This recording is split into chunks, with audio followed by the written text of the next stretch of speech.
Você que acha que conhecimento jurídico é somente para advogados, juízes e promotores, hoje aqui no nosso bate-papo com o professor Dr. Guilherme Delbrandi, a gente vai provar para você que o leigo também tem que ter conhecimento jurídico. Olá pessoal, tudo bem? Eu sou Diego Moreira, advogado, treinador comportamental. Estamos dando início aqui mais um papo com o treinador na Brunk Treinamentos, com a presença ilustre do Dr. Guilherme Delbrandi, que vai falar com vocês hoje sobre direito, né? Especificamente para os leigos. Uma missão bastante difícil para a gente, mas a gente vai facilitar para você a compreensão do direito do ordenamento jurídico brasileiro. Professor Guilherme, doutor Guilherme Delbrandi, advogado, já há 22 anos aí na luta. Já viu muita coisa, né, doutor? Muita coisa que não dá nem para falar aqui. Nem para falar aqui. Não, tem coisa que não dá. Doutor, são milhões de processos judiciais hoje no judiciário. Do foco hoje nosso é mostrar para o leigo a questão da necessidade e da vantagem de se ter conhecimento jurídico, né? Aqui na Brunk a gente tem conhecimento jurídico para leigos. Então eu gostaria que o senhor fizesse uma explanação sobre essa questão dos milhões de processos judiciais. Parece que existe uma incapacidade das pessoas resolverem alguns conflitos no âmbito particular e sempre levam para o judiciário. Como que é isso, doutor? Bom, obrigado pelo convite aí, primeiro de tudo. Um prazer estar aqui contigo. Eu dividiria essa questão em duas. Eu acho que a primeira questão é a falta de conhecimento das pessoas a respeito dos seus próprios direitos, né? Isso acaba acarretando inevitavelmente na propositura de várias ações, muitas vezes porque as pessoas não sabem como resolver essa situação de forma extrajudicial, tá? Então deveria ter uma formação jurídica básica para todos os brasileiros. Isso deveria ser implantado na escola, inclusive, né?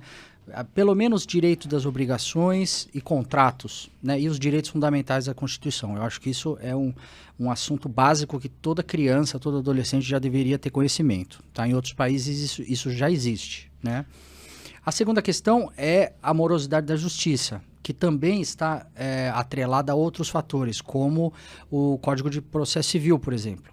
A infinidade de recursos existentes no Código acaba facilitando a defesa do réu, por exemplo. Então o processo acaba demorando muito mais tempo para ser finalizado do que em outros códigos de outros países, onde os recursos são muito mais sucintos, né? Então acho que esses dois fatores contribuem para que o judiciário praticamente não ande no país, né? Tem também o reduzido número de magistrados e funcionários para atender tamanha demanda, então vira um caos justamente pela união desses elementos. Eu acho que esse é o principal problema do Brasil, do judiciário brasileiro. Eu costumo dizer que o conhecimento é sonegado para o cidadão, né, brasileiro. Ele não tem acesso a conhecimentos tão necessários, né? Só para dar um exemplo aqui, primeiros socorros, né? Tão necessário e não se vê no currículo escolar aí. Então, nessa ausência de conhecimento, a gente vê uma parte da sociedade mal intencionada, né? Que são aqueles golpistas, né? E a gente vê tantos golpes no dia a dia aí. Por exemplo, numa simples compra de carro, né? O doutor já com certeza tem conhecimento aí de alguém que foi comprar um carro, né? Depositou para outra pessoa e, enfim, caiu num golpe. O doutor pode falar um pouco sobre isso? Eu acho que no Brasil a má-fé é muito latente, né? Tanto é que recentemente tentaram implementar a inteligência artificial para julgamento de ações e etc. Eles queriam, inclusive, implantar definitivamente a inteligência artificial, mas não conseguiram justamente porque o robô não consegue entender a má-fé. Então, no Brasil não funciona, justamente porque a má-fé aqui é superlativada, né? Então, precisaria de uma política para conscientizar o brasileiro dos seus direitos. Eu acho que é a primeira coisa, precisa começar lá de baixo, né? Com base nisso, a pessoa vai poder desenvolver as suas atividades cotidianas com muito mais propriedade, né? Vai cair menos em golpes, vai saber efetivamente os seus direitos e não vai permitir que outra pessoa os lese. Exato. Né? Aqui no Brasil, poucas pessoas sabem fazer um contrato, muitas pessoas pagam e não pegam recibo. que é um absurdo, né?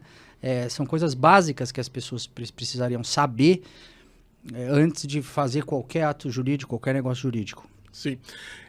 Essa má-fé que o doutor fala, o professor fala, obviamente ela só se concretiza porque as pessoas não têm o conhecimento jurídico básico, não é? Correto. Porque se a pessoa sabe de alguma coisa, eu tenho uma frase que eu digo assim, pode até precisar de advogados, promotores de juízes, mas com conhecimento jurídico, a primeira defesa dos seus direitos quem faz é você. Né?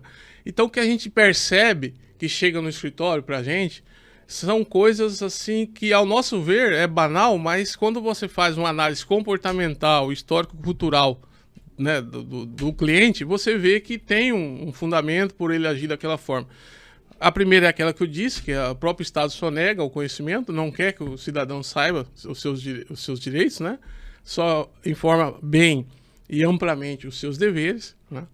E a segunda é essa questão de a pessoa também não buscar. Por mais que o Estado não te dá, você tem que buscar se desenvolver como pessoa cada vez mais, de modo que você possa ser uma pessoa melhor cada dia e possa ter conhecimento para se proteger dessas coisas. Então, chega no escritório pra gente, eu comprei um carro do A, mas na hora de fazer o depósito, eu depositei pro B.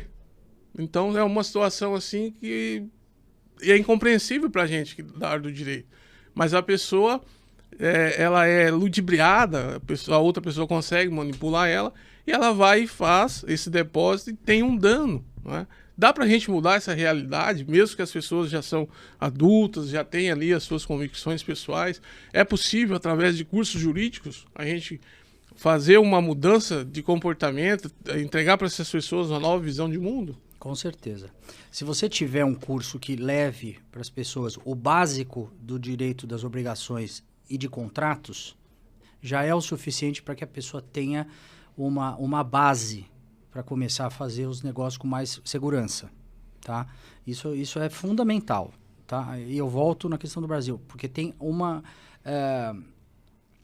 identidade aqui, né? É muito mais importante você ter esses conhecimentos aqui do que em outros países do mundo, né? Então, se você for pegar a Alemanha... Os países dão mais segurança jurídica, né? O Estado dá mais segurança.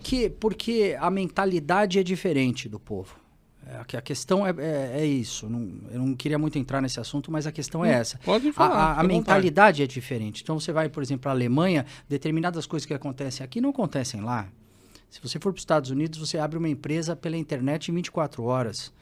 Você abre banco, você tem CPF, você adquire carro, plano de saúde, tudo pelo computador.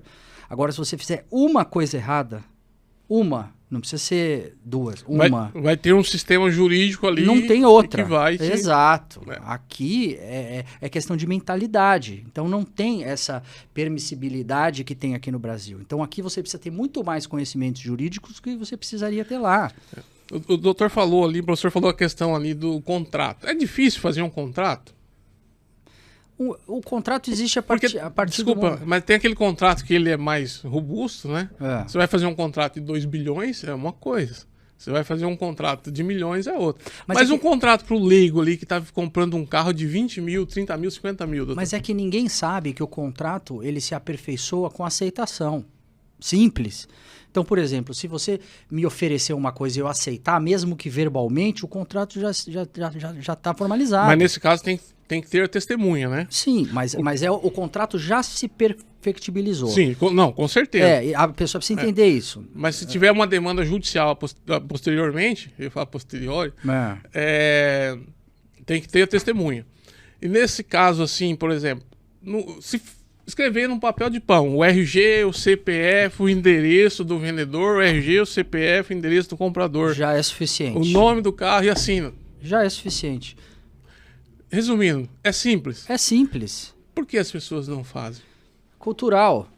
Ou falta de instrução. Pode ser por qualquer outro motivo, mas preguiça.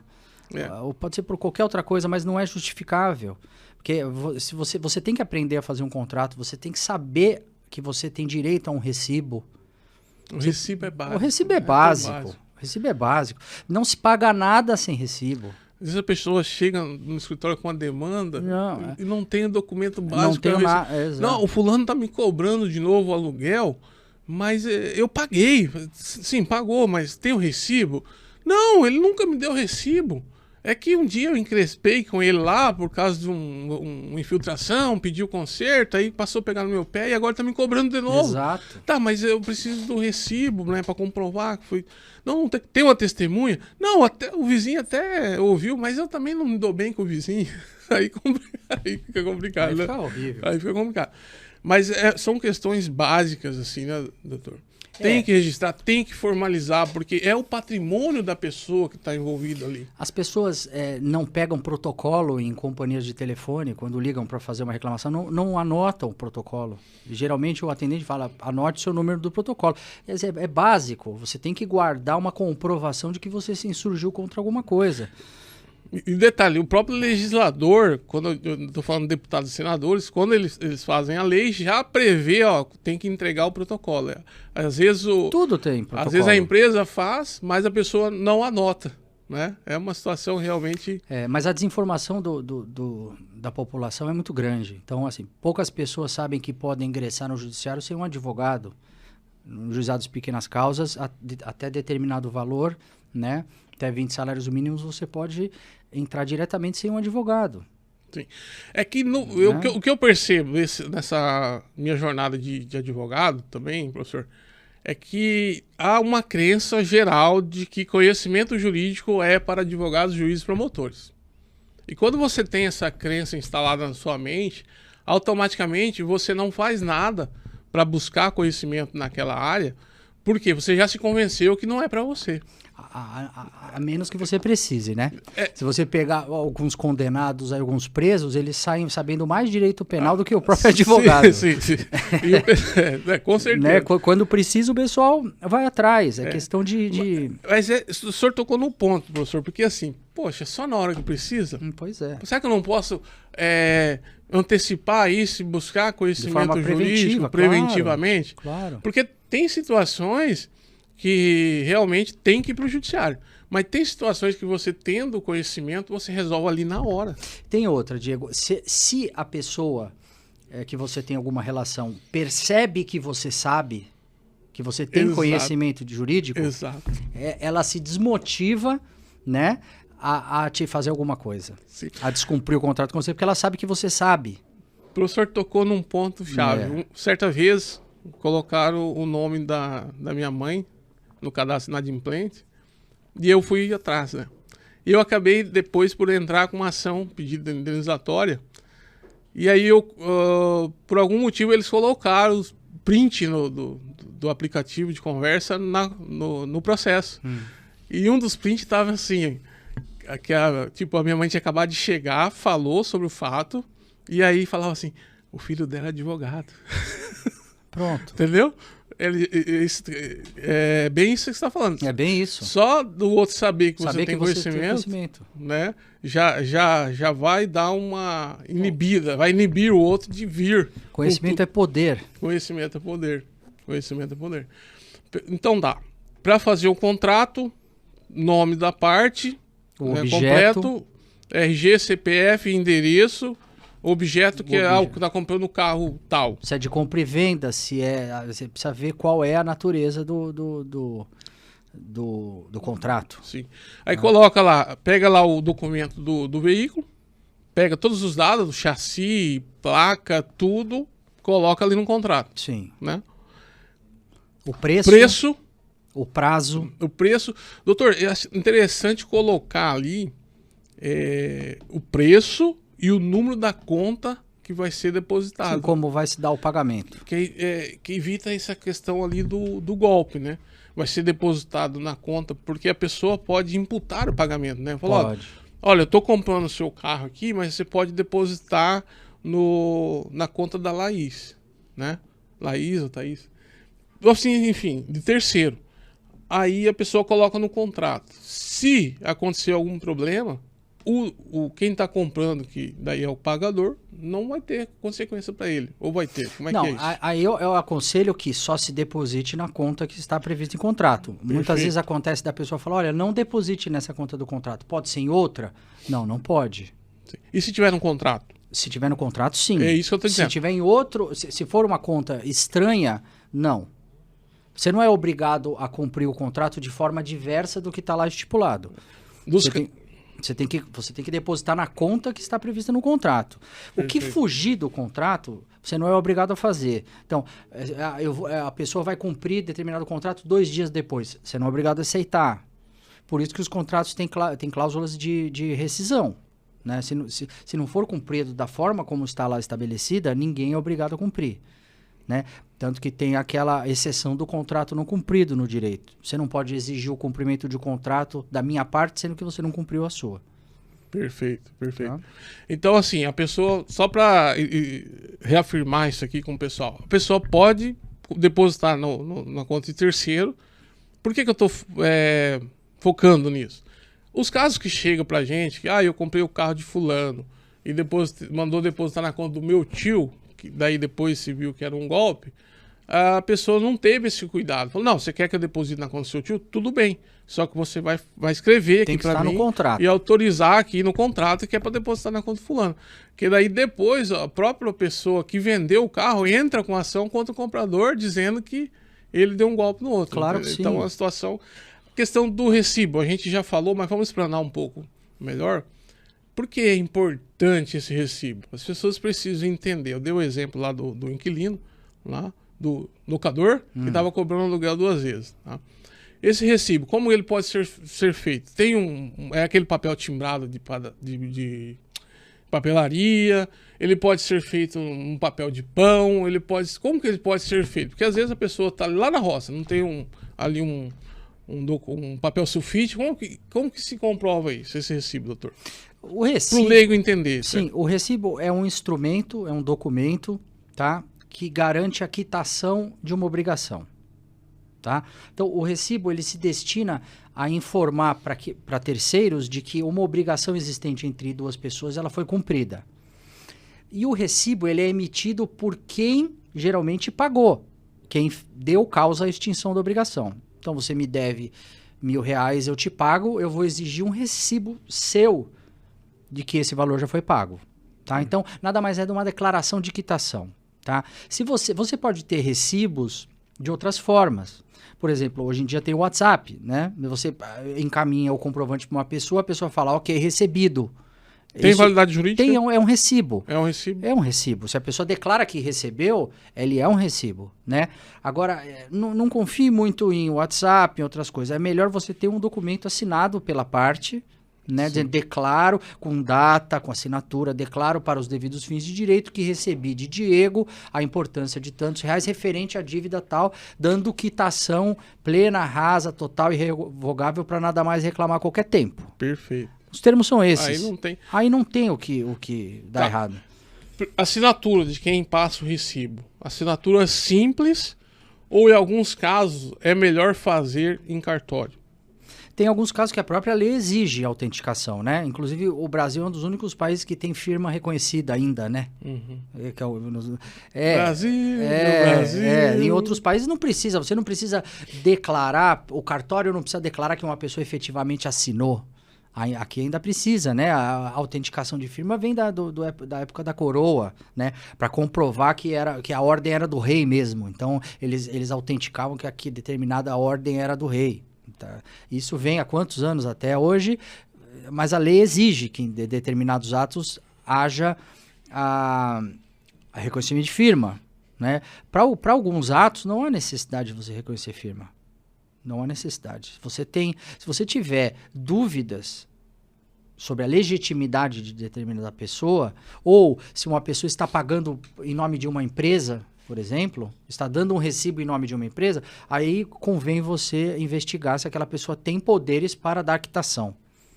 Porque o poder é esse, poder para dar quitação. Importante. Aí entra o contrato social da empresa. Se ele não é o sócio administrador, tem que ter uma procuração, aí sim registrado em cartório. O funcionário não pode dar quitação em nome da empresa. Só o administrador ou sócios, geralmente, né? Sim. Então você precisa se certificar de que a pessoa que está te dando quitação tem poderes para tanto, né? Se você tiver dúvidas a quem pagar, se aquela pessoa tem ou legitimidade, tem outros remédios jurídicos para isso. Sim, mas aí já é mais técnico. Aí é mais processual. Já entra mais na esfera. Aí sim, na esfera do advogado. Né? Aí você pode consignar judicialmente, entra com ação, você tem outros mecanismos aí, outras ferramentas. Mas já que o professor falou consignar judicialmente, o que significa isso? Fazer um pedido. Enfim, deixar o.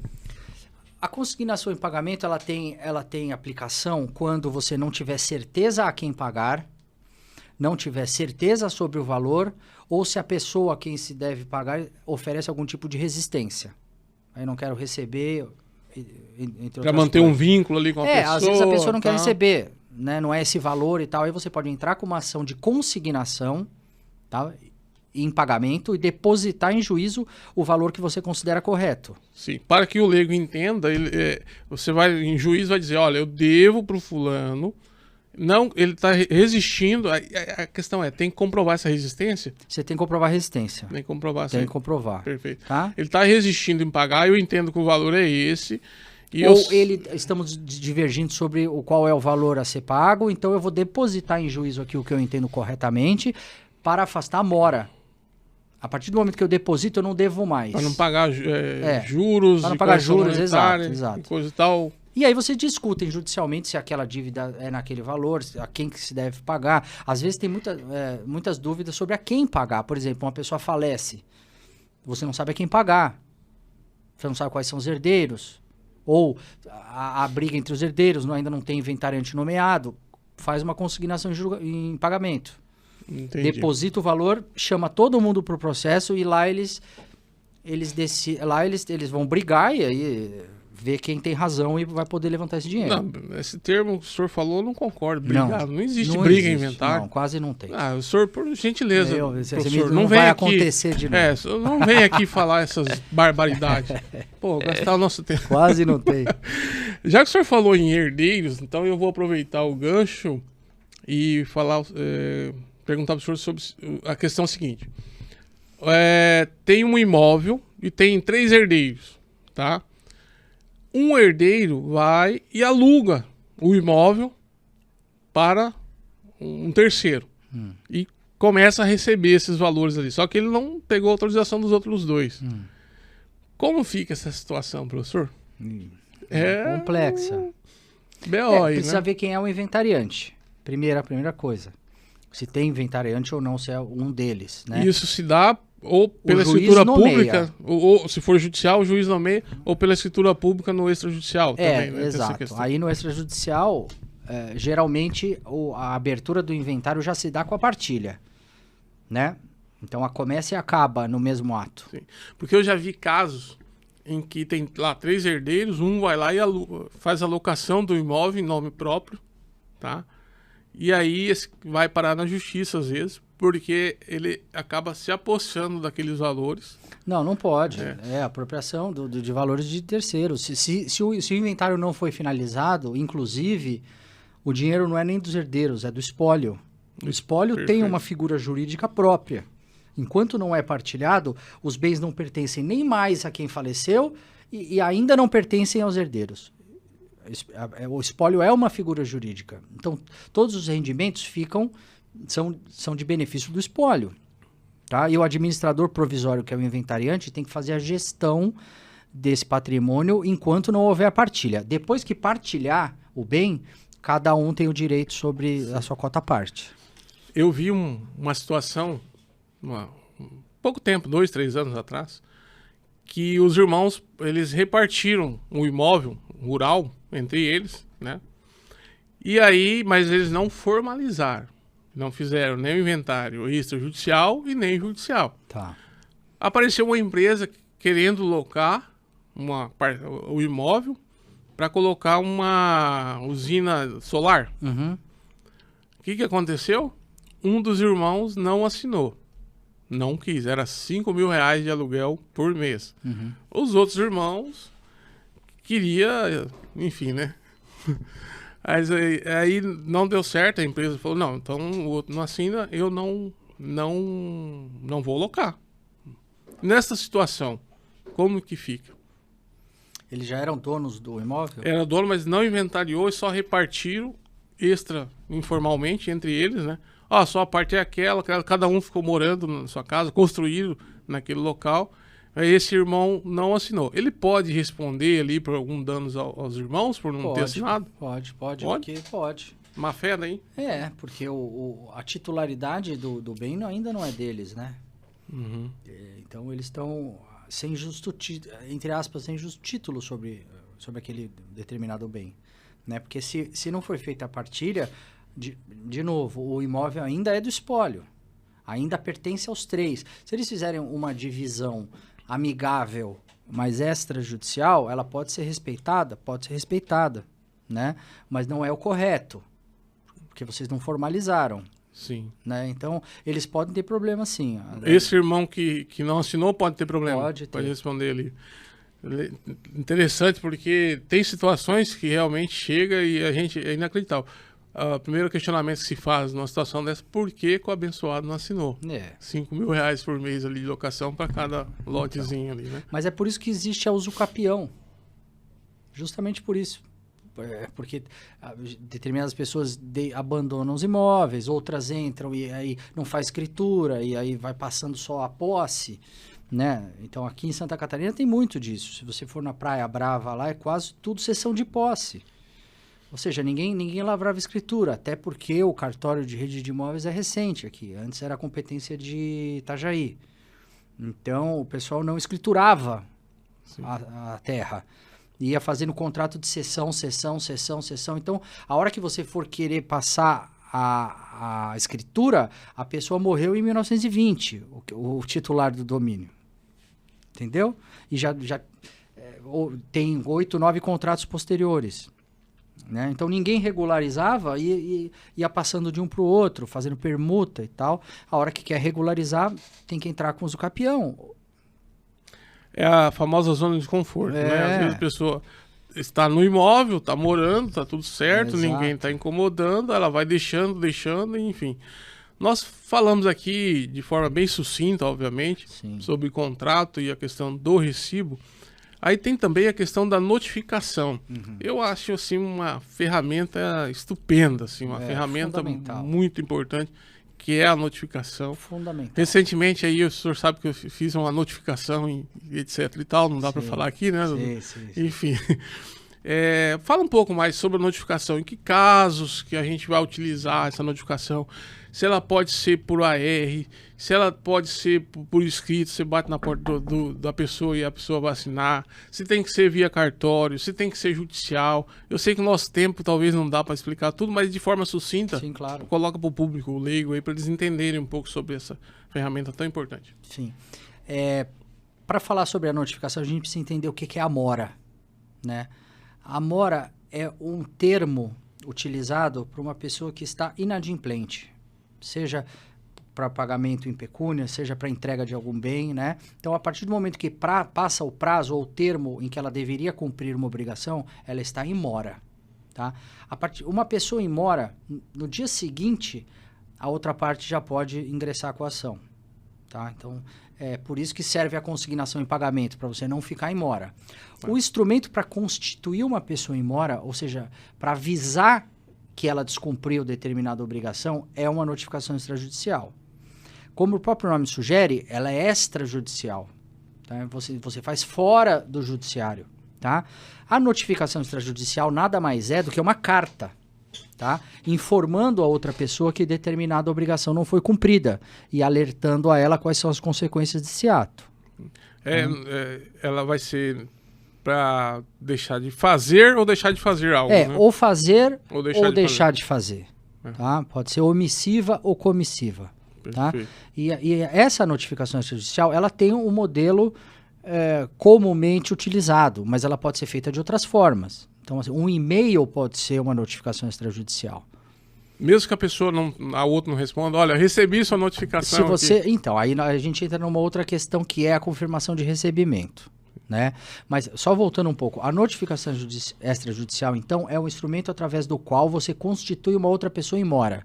Nada mais é do que um aviso, tá? Olha, determinada obrigação não foi cumprida e a partir de agora eu vou tomar determinadas providências, jurídicas ou não. Sim. Tá? Então você encaminha uma carta para a pessoa, constituído ela em mora. Se ela não cumprir, você entra com a ação. A notificação extrajudicial serve também como uma medida pré-processual. Muitas vezes você consegue resolver um problema só com a notificação. Esse é o cerne da questão. Esse é o objetivo da Blume Treinamentos. Sim, eu sei. Que as pessoas entendam que elas, tendo conhecimento da ferramenta adequada a ser utilizada, ela pode evitar um longo processo judicial que traz um custo biológico e financeiro muito grande. Muito grande. As pessoas acham que tudo, eu vejo, vai procurar seus direitos, questiona alguém, vai procurar seus direitos. Ela está dizendo, vá para a justiça. Sim. E às vezes você tem a ferramenta ali para coibir esse tipo de coisa. Tem hoje o consumidor.gov, que você pode fazer reclamação. Aliás... Tem o Procon, tem o Reclame Aqui, tem outras ferramentas que auxiliam, mas nada substitui uma boa notificação extrajudicial. Com certeza. Então nós falamos aqui da notificação por carta, que é aquela com AR via correio. O AR eu vejo um problema nele, que ele não tem, não narra todo o teor que foi na notificação. Fica lá para a pessoa e você vem a data de recebimento. Né? Uhum. Eu gosto muito, professor, da notificação via cartório. Eu também. Embora ela seja onerosa, a pessoa tem que desembolsar ali em média 120, 140 reais. É uma que ela tem muita eficácia. Me fala um pouco mais sobre essa notificação via cartório. Bom, a notificação via cartório é uma notificação extrajudicial distribuída no cartório de títulos e documentos, né? E aí é designado um oficial do cartório para ir até o endereço declinado na notificação para que cite pessoalmente, intime pessoalmente o notificado, né? E aí ele exara uma certidão, compareci no lugar, tal hora, tal dia, e recebeu ou não recebeu. Então tem uma certidão como se fosse um oficial de justiça. Tá. E se a pessoa se esconde, não quer receber? Ele vai 3 vezes. 3 vezes. Ele vai 3 vezes. Só um minutinho. Professor, pessoal, tá prestando atenção na importância disso que o professor está falando aqui? Desse tipo de notificação? Vamos lá. É muito importante. Pelo cartório tem muito mais força, né? Coercitiva, vamos dizer assim, porque vai um oficial do cartório até a residência da pessoa, né? Pelo correio é o próprio carteiro, próprio entregador. Ele vai, tem alguém, ele deixa, não tem, ele vai embora, né? Ainda que você faça com AR, né? Então, melhor dos mundos, cartório. Não dá para ser cartório? Correio. Não dá para ser no correio? E-mail. Não dá para ser e-mail? WhatsApp. Situação hipotética. O professor falou, listou as possibilidades. De qualquer forma, pelo cartório, se não encontrar, vai resolver, porque o cartório tem fé pública e vai dizer lá que foi tal dia, tal dia, tal. Sim. E com testemunha. Vamos supor que eu tenho uma situação com meu vizinho, aí eu chamo duas testemunhas e vou lá e digo para ele, olha, não faça mais isso, tal. Dá para considerar essa notificação verbal ou essa possibilidade no direito não existe? Dá para considerar. Não é ideal. Sim. Não é ideal porque depende, como você disse, de testemunha, né? Isso. Então não é uma coisa absoluta como é uma notificação formal, escrita. Caso venha acontecer, né? Vou deixar aqui uma dica pro pessoal.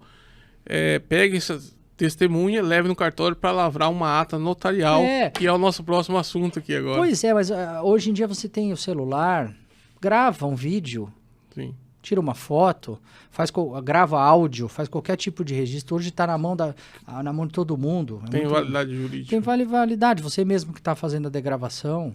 Perfeito. Então, assim, desde que a outra parte apresente impugnação, se for o caso. Né? Mas, assim, de novo, é mais importante você registrar, ainda que não seja o meio certo, do que você não registrar. Com certeza. Eu não vou fazer nada. Não, é melhor você fazer de qualquer forma do que não fazer nada. Que é uma decepção grande para o profissional de direito, é a pessoa chegar, apresentar um fato e não ter nenhuma prova. Com uma causa excelente, não tem documento. Não tem nada que prove. Não, aí não tem condição. Aí não. Aí não dá para ajudar. Puxa vida. A pessoa tem que se ajudar. Sim. Né? E por esta razão que estamos aqui para conscientizar, despertar vocês da necessidade de ter conhecimento jurídico básico. Nossos cursos jurídicos para leigos é justamente pensado para que você possa se defender no dia a dia ali, né? Eu gostaria que você lembrasse que o curso disponibiliza 15 modelos de ações judiciais, minutas de recibo, de notificação extrajudicial. Pessoal, minutas é uma petição inicial. Sim, petição inicial é um pedido para o juiz. Não estou aqui exagerando, não. É que realmente é termos técnicos. Muitas pessoas não entendem, né? Então, assim, essas minutas vai te ajudar a buscar ali o seu direito pretendido perante o judiciário. É o modelo, né? Aí a pessoa preenche conforme o caso. Isso. Né? A pessoa pode chegar lá no JEC, que é o Juizado Especial Cível, né? Popularmente conhecido como pequenas causas, e aí ela pode relatar verbalmente e alguém vai redigir, ou ela tem que levar pronto uma petição lá? Não, depende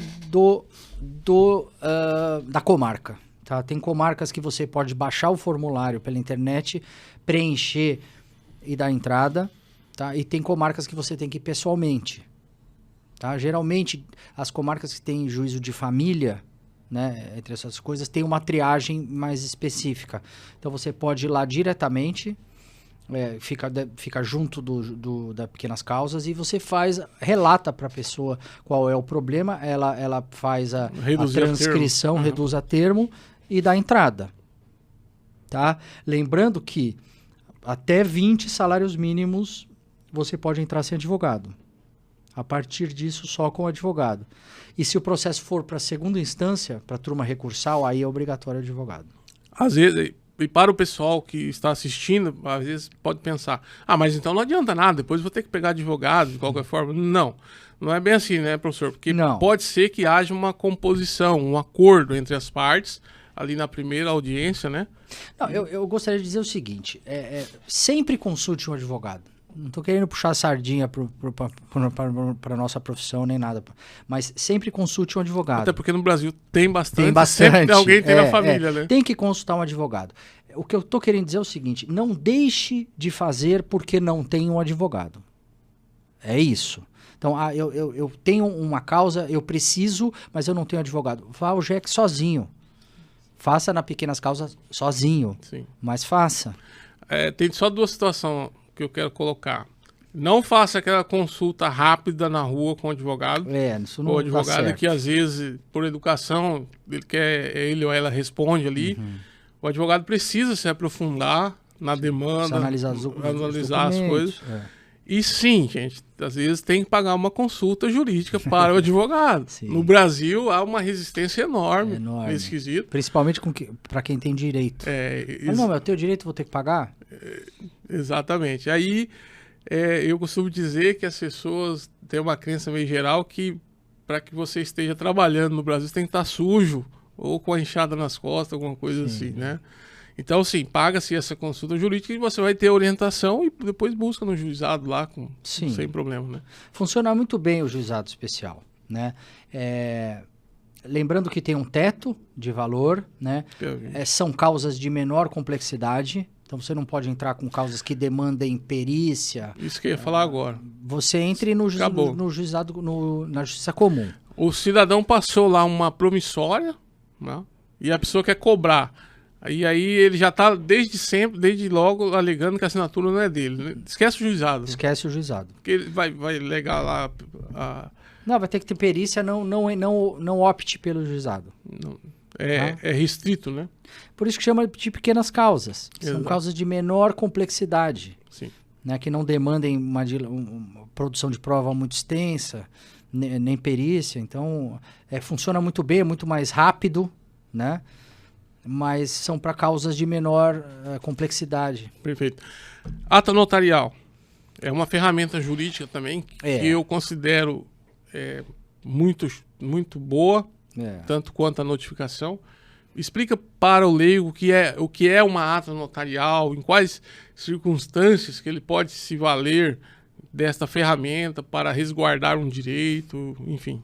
Certo, muito bem colocado. Uma ata notarial, ela é um documento expedido pelo cartório de notas, tá? Transcrevendo algo e dando fé sobre aquilo. Tá? Então você pode levar, ela funciona muito bem para quem tem gravações em WhatsApp, conversas em WhatsApp, né? Então você leva no cartório, eles redigem tudo que lá estiver e atestam a veracidade. Tá? Então, sempre que você for utilizar de algo do WhatsApp que for importante, vá fazer uma ata notarial no cartório de notas. Leva o celular, eles extraem tudo que está dentro do celular e certificam que aquilo é verdadeiro. Tá? Todos os cartórios têm presunção de fé pública. Então, o que o cartório atesta é verdade. Assim como uma autenticação de firma. Tá? Só que necessariamente a pessoa tem que ir até o cartório, ou se eu tenho uma situação de uma pessoa acamada que não pode se locomover, o oficial também pode ir até a casa, o lugar que essa pessoa está, o hospital, e lavrar essa ata ou não? Pode, você pode nomear um procurador também para que a represente lá. Né? É sempre importante na ata notarial, se você for utilizá-la para fins judiciais, que a pessoa que está solicitando seja o interessado. Então, vamos supor, eu quero entrar com uma ação contra determinada pessoa e preciso fazer uma ata notarial. É importante que nessa ata esteja previsto que eu compareci ao cartório e levei determinado documento para ser degravado. Tá? Um áudio, um vídeo, alguma coisa desse sentido. E para toda e qualquer situação que a pessoa considere interessante, ela pode lavrar essa ata, então. E tem, obviamente, fé jurídica. Tem fé pública. Fé pública. Fé pública. Então, fé pública, jurídica. Não, eu acho importantíssimo. Se você quiser usar para fins judiciais ou para outras coisas mais importantes, é importante que você faça uma ata notarial. Tá. Falando um pouco do processo judicial, de forma sucinta, obviamente, a gente vai fazer um curso exclusivo só para falar de processo judicial, que eu vejo alguns clientes que eu tenho, ingressam com ação judicial e ali tá praticamente ali toda semana perguntando se tem alguma novidade no processo. Não, isso aí faz parte da profissão. E aí geralmente sexta e segunda. Eu explico para eles, olha, o ciclo quando tem um despacho num processo, às vezes é de 2 a 3 meses, que, né, o prazo abre em 10 dias e tal. Explica melhor como funciona essa questão dos prazos processuais para que o leigo possa entender que, às vezes, até o profissional do direito, ele passa por ruim ou alguma coisa assim, a pessoa passa a pensar algo que não existe por conta dessa demora, mas tem os prazos, né? Como funciona essa questão dos prazos? É dias úteis, é dia corrido, enfim, como funciona?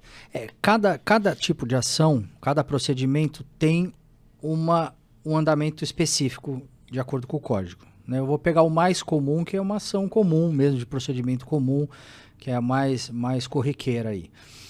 Você primeiro distribui uma ação. A hora que ela estiver pronta, você dá a entrada no site do tribunal e ela é distribuída para uma das varas. Assim que ela é distribuída, é sorteada a vara e cai esse processo com determinado juiz. Tá? O juiz recebe a petição inicial com os documentos e ele faz uma primeira leitura para verificar a admissibilidade dessa ação.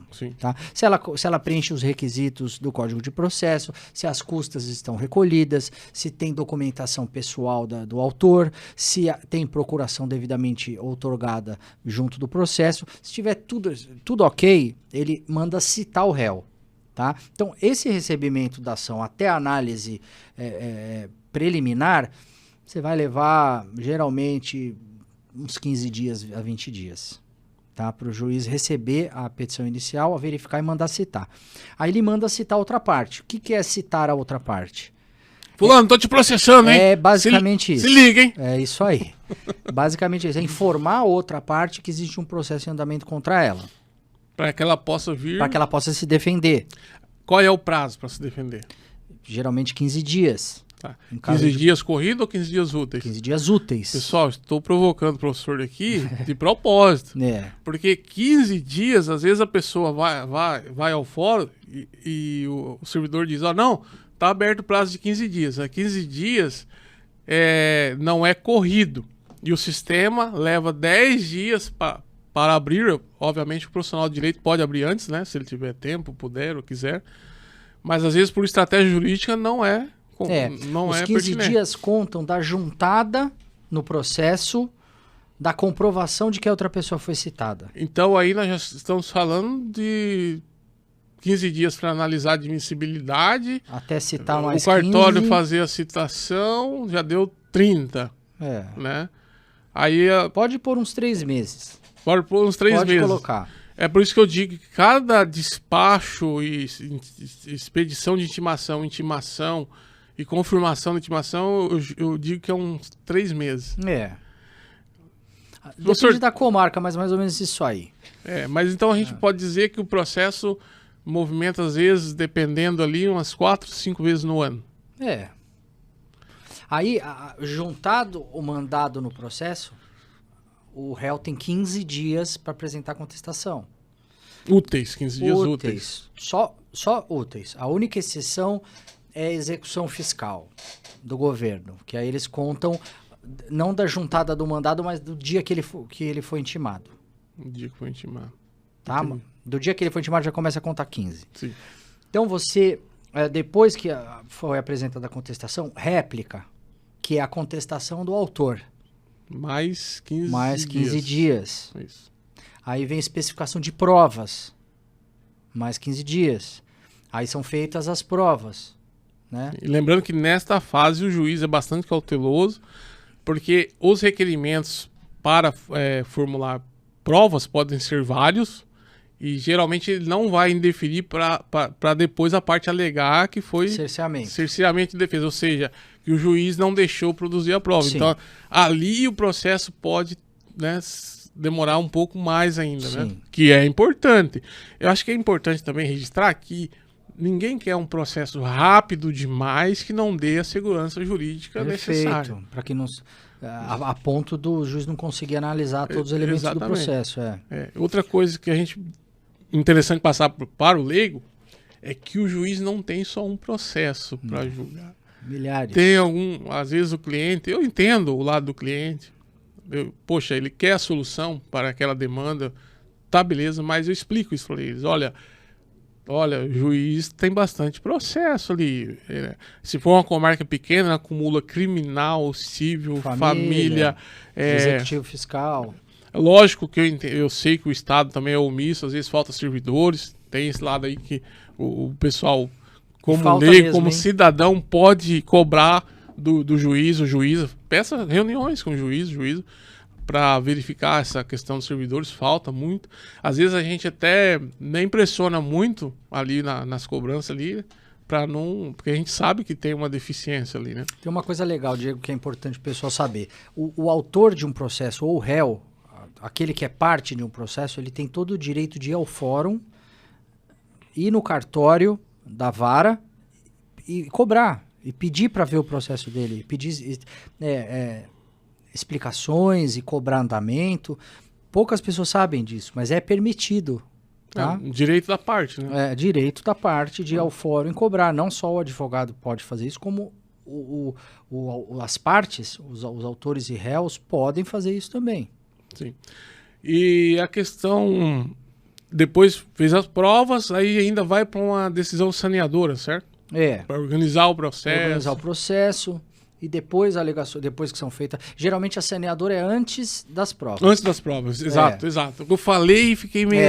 Antes das provas. O juiz faz o saneamento do processo, vê se tem alguma nulidade, algum vício, alguma prescrição, decadência, alguma prejudicial. Intima as partes para produzir as provas. Para produzir as provas, exato. Às vezes ele já determina quais são as provas. Aí tem a fase de instrução probatória, que é onde são feitas todas as provas. Testemunhal, pericial, documental. Depois vai para alegações finais, que é a última rodada de cada parte de alegações, né? Levando em consideração todas as provas que já foram produzidas. E o processo segue para a sentença. Depois da sentença, acabou a primeira instância. Acabou a primeira instância. É. Aquele juiz não se pronuncia mais em relação àquele processo. Não, só em fase de cumprimento de sentença. Perfeito. Não fala mais. Aí começa o grande problema. Porque quando vai pro tribunal, aí que não anda. Aí fica complicado. Aí eu troço... Aí fica ruim. Mas aí a gente tem que fazer uma observação aqui que tribunal estadual, cada estado tem um. Cada estado tem um. Que pega todas as cidades do estado. No caso do professor, como advogado, atua em São Paulo e Santa Catarina. Santa Catarina. Tá, entendi. E ali às vezes dá uma travada. Ah, sempre dá uma travada. Lá demora. O tribunal demora geralmente 2, 3 a 4 anos para julgar. Tá, aí nós for colocar culpa em alguém, nós temos o Estado, que é ineficiente. Sim. E temos o particular, que não tem conhecimento jurídico. Sim. E não se desenvolve como pessoa. O código de processo também. Que tem o código de processo. Milhares de recursos. A pessoa que quer procrastinar, ela realmente consegue. Mas é aquela bela história. Com conhecimento jurídico, as pessoas e desenvolvimento pessoal conseguem resolver entre particulares. E, às vezes, esses processos que estão aí parados nos tribunais... Tá o pulo do gato. Tá o pulo do gato, né? E às vezes um acordo vale muito a pena. Exatamente. Isso é uma coisa a se analisar. Né? Tem coisas que, por exemplo, na partilha de bens, a gente já conversou muito isso no particular. Não, eu tenho direito a mais porque o pai sempre gostou mais de mim. Ah, não, o pai sempre achou o mais bonito. E a lei já determina como vai ser partilhado os bens, né? Sim. Então, é uma briga, assim, pessoal, que não tem sentido. Não vale a pena. Eu vejo, assim, como treinador comportamental, duas situações, assim. A pessoa não se desenvolveu o suficiente para lutar e formar o seu patrimônio próprio, né? E a questão de querer resolver situações lá que aconteceu quando era criança no próprio inventário, que isso aí até um dia você comentou numa outra entrevista aqui, e que não vai resolver, aquilo ali não vai resolver, às vezes postergando um bem que valia 1 milhão, às vezes ele passa a valer 600 mil, já vi situações em que o juiz teve que levar a leilão, que não havia um acordo entre as partes, um bem de 1,5 milhão, sei lá, vendido por 700 mil. Então... essa questão de sucessão, de família e tal, é uma questão um pouco mais profunda, né? A gente precisaria umas 2, 3 horas aqui para... tem questões sistêmicas aí envolvidas, né? Tem muitos casos em que a pessoa não está preocupada em receber, ela está preocupada em que você não receba. Exatamente. Bah. Aí é mais complicado, o buraco é mais embaixo. Então, tem que ser analisado de forma mais ampla essas questões de sucessórias e de família. Sim. Professor, e em relação ao curso, quando o senhor dá o curso aqui, grava o curso, o senhor usa muito termo técnico? Alguns são obrigatórios. Não tem como... Não tenho como fugir. Até porque a pessoa, o aluno, ele vai precisar memorizar determinados termos e determinados documentos, ele vai precisar saber o nome técnico. Tá, então já aproveita e explica aí para a audiência o que é trânsito em julgado no processo. Trânsito em julgado é uma decisão que não cabe mais recurso.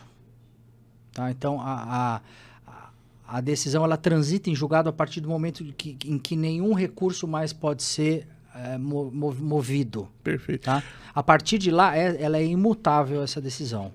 Tá? Perfeito. A magistrada prolatou a sentença, prolatar é dar a sentença ali, pessoal. Aí não houve recurso.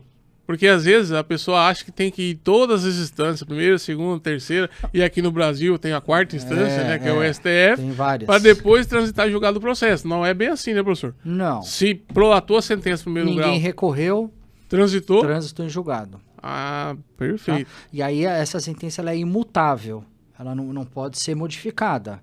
Ela pode ser, no máximo, objeto de ação rescisória. Mas aí é outro assunto. É outro assunto. Outro assunto, bem mais complexo, mas assim, ela não pode ser mudada. Nós vamos fazer outros bate-papo e a gente vai aprofundando, levando esse conhecimento jurídico para os leigos, para que eles possam entender melhor essas particularidades do direito, né? Claro, é muito importante. Teve uma época aí no Brasil que o pessoal ficou especialista em embargos de declaração, né? Opa! Lembra? O que é um mini recurso aí, curioso até. Muita gente usa como recurso, né? No caso não seria, mas é bastante utilizado. Professor, estamos caminhando aqui para o final do nosso bate-papo. Show de bola, partilhar aí com... Te agradeço aí o convite, sempre bom estar aqui com você. E a gente aprende junto, né? Claro. Leva conhecimento para as pessoas e vai aprendendo cada vez mais. Fala mais um pouco sobre o curso para o pessoal, para a gente terminar. Então, esse curso jurídico para leigos, o nome já é esse, tá?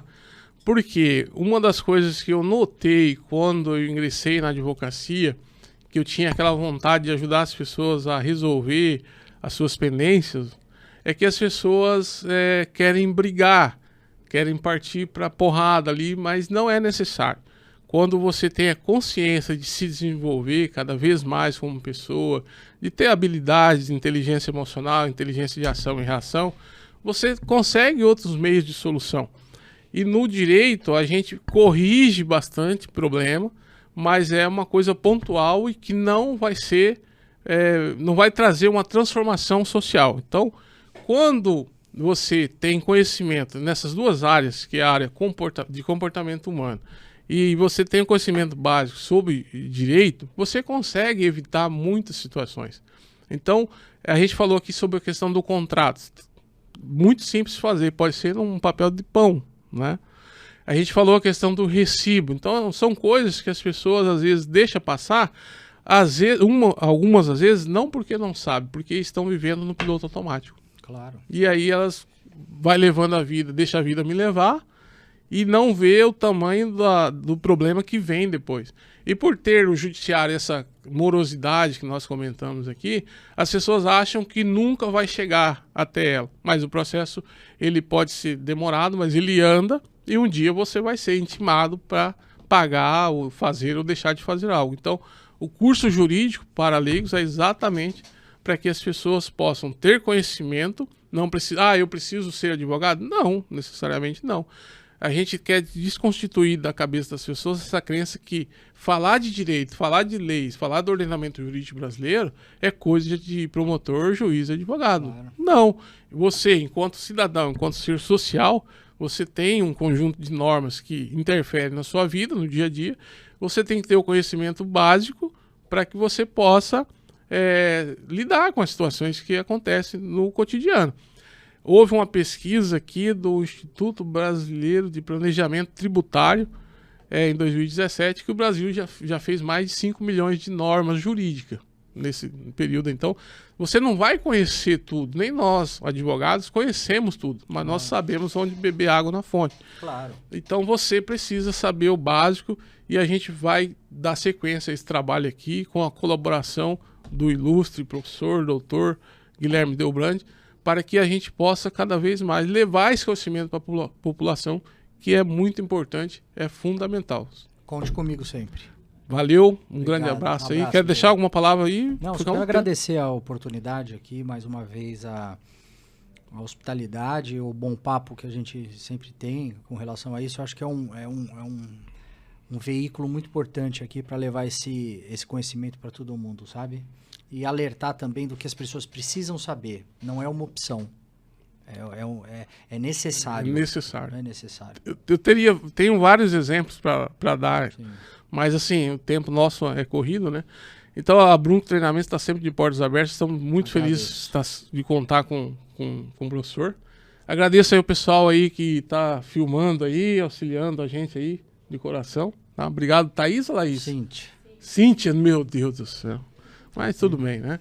Agradeço aí e vamos que vamos. Obrigado. Valeu.